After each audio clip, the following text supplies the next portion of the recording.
បាទសូមជម្រាបសួរពុកម៉ែបងប្អូនព្រមទាំងប្រិយមិត្តទស្សនិកជនជាទីមេត្រីបាទបងប្អូនថ្ងៃនេះគឺខ្ញុំមានលុកម៉ូទ័រកាត់ហ្នឹងវា3ដែលវាមានការខូចតែនឹងអាចជួសជុលបានបាទបងប្អូនជួសជុលអាចយកមកប្រើបានជួនកាលទៅអាចជួសជុលបាន2យកគ្រឿងមួយខូចខ្លាំងយកមកផ្សំជាមួយនឹង2នោះ2ទៀតគឺអាចប្រើបានបាទបងប្អូន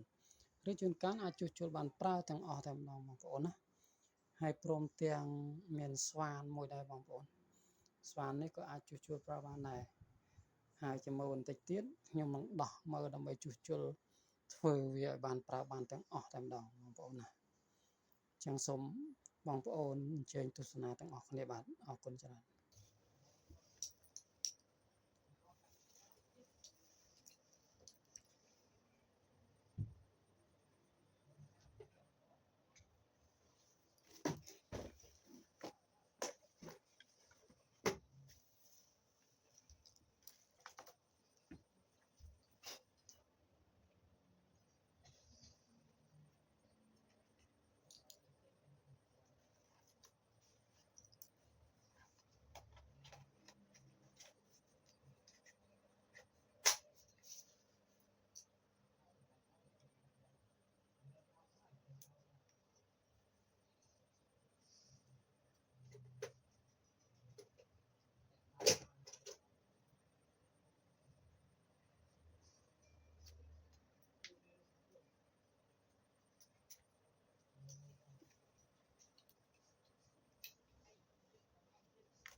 ធ្យូងនេះគឺថាអាចនៅប្រើបានបងប្អូនអាចនៅប្រើបានមួយរយៈទៀតបាទគឺអត់មានបញ្ហាធ្យូងទេស្វាននេះលោកម៉ូនេះបាទសំទោសបាទគឺលោកម៉ូឬខ្មែរយើងហៅម៉ូទ័រកាត់នេះគឺធ្យូងវានេះគឺនៅអាចប្រើបានបងប្អូនណាចាំមកខ្ញុំដាក់វិញហើយខ្ញុំសាកឲ្យបងប្អូនមើលតើសំឡេងវាខុសមុនយ៉ាងម៉េចដោយសារតែខ្ញុំបានដោះសម្អាតវាផងដោះសម្អាតវាឲ្យស្អាតផងហើយនឹងត្រង់នេះគឺ ឡាញ់ស្នូលវិញនេះក៏អត់មានបញ្ហាដែរនៅល្អចាស់ទេបងប្អូនណាហើយដែលមានបញ្ហាខ្លះនោះគឺត្រង់នេះក៏មិនជាអ្វីដែរបងប្អូនណាត្រង់ក្បាលមានស្ពើមានអីនេះក៏អត់អីដែរបាទតែត្រង់នេះគឺកន្លែងដែលដាក់ស្ពើក្បាលនេះគឺត្រង់ក្បាលវានេះគឺវាខ្លាញ់ដែលថាខ្លាញ់គោនេះគឺវាអស់ជាតិខ្លាញ់គោបងប្អូនណាខ្លាញ់គោវាខូចអស់អញ្ចឹងយើងត្រូវដោះវាចេញហើយយើងសម្អាតខ្លាញ់គោចាស់នឹងចោលហើយយើងនឹងដាក់ខ្លាញ់គោថ្មីដើម្បីឲ្យវាលឺសំឡេងស្ងាត់ល្អឡើងវិញបងប្អូនណាសំឡេងវារឹងឡន់រ៉ែបន្តិចតែអាចប្រើបានហើយក៏យើងនឹងដាក់ខ្លាញ់គោថ្មីឲ្យសំឡេងវាឡន់ណែនស្អាតតែម្ដងល្អតែម្ដងបងប្អូនណាហើយនេះគឺខ្ញុំបានដោះសម្អាតចេញស្អាតហើយបាទបងប្អូនអញ្ចឹងអូខេអរគុណច្រើនបងប្អូនណាគឺម៉ូទ័រនេះគឺនៅប្រើបានអាចជួសជុលប្រើបានជាធម្មតាម៉ូទ័រនេះគឺអស់ធ្យូងមកបងប្អូនណាពណ៌ក្រហមនេះគឺអស់ធ្យូងទៅវាមិនណែនទេសំឡេងមិនណែនក៏ឡន់រ៉ែហើយក៏ព្រាកត្រង់ឡើងធ្យូងដែលវាសល់តិចហ្នឹងឯងចំណែកអានេះក៏វាមិនមានបញ្ហាអីធំដុំណាស់ណាមួយនេះគឺយើងគ្រាន់តែដោះកន្លែងក្បាលនេះចេញដូចមួយនោះដែរហើយដាក់ដោះដូរខ្លាញ់គោវាចេញដាក់ខ្លាញ់គោថ្មីបាទបងប្អូនដោះខ្លាញ់សម្អាតខ្លាញ់គោចាស់ចោលខ្លាញ់គោចាស់នេះក៏ក្នុងក្បាលវាហ្នឹងក៏ខូចអស់ដែរបងប្អូនណាហើយក៏វានៅប្រើបានធម្មតាដែរគ្រាន់តែយើងសម្អាតវាឲ្យស្អាតនៅគ្រឿងក្នុងវាហ្នឹងផ្នែកខាងក្នុងវាហ្នឹងសម្អាតឲ្យស្អាតគ្រប់ម៉ូទ័រទាំងអស់គ្រប់ម៉ូទ័រកាត់ទាំងអស់ចំណែកស្វានេះមិនតាន់បានដោះទេបងប្អូនណាចាំនេះដូចជាម៉ោងច្រើនទៅហើយច្រើនពេកក៏សម្រាប់បន្តិចហើយក៏នឹងបន្តសម្អាតពីនេះបន្តទៀតសម្អាតវាឲ្យស្អាតដាក់ដូរដាក់ខ្លាញ់គោនិងដោះដូរដាក់ធ្យូងនេះពណ៌ក្រហមនេះដាក់ធ្យូងតែធ្យូងអត់តាន់រមមកបានទេបងប្អូនណានឹងរកវិធីរកធ្យូងដោះពីម៉ូទ័រណាចាស់ដែលមានសល់ធ្យូងវែងដែលអាចប្រើបានយកមកដាក់ប្រើបានបងប្អូនណាពណ៌ក្រហមនេះបាទសូមអរគុណច្រើនបាទ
ជំរាបសួរពុកម៉ែបងប្អូន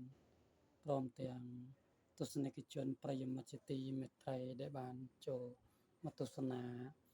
ការជួសជុលម៉ូទ័រកាត់ប្រភេទតូចហើយនឹងរបស់របរផ្សេងៗឧបករណ៍ផ្សេងៗដូចជាស្វានដូចជាដើមបងប្អូន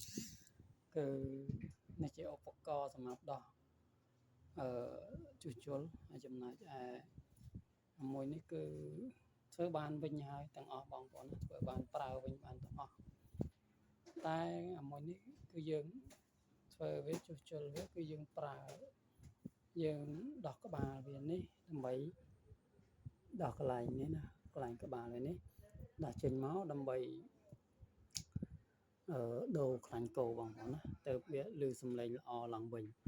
ចំណែកមួយនេះក៏ដូចគ្នាដែរដោះក្បាលទាំងនេះចេញមក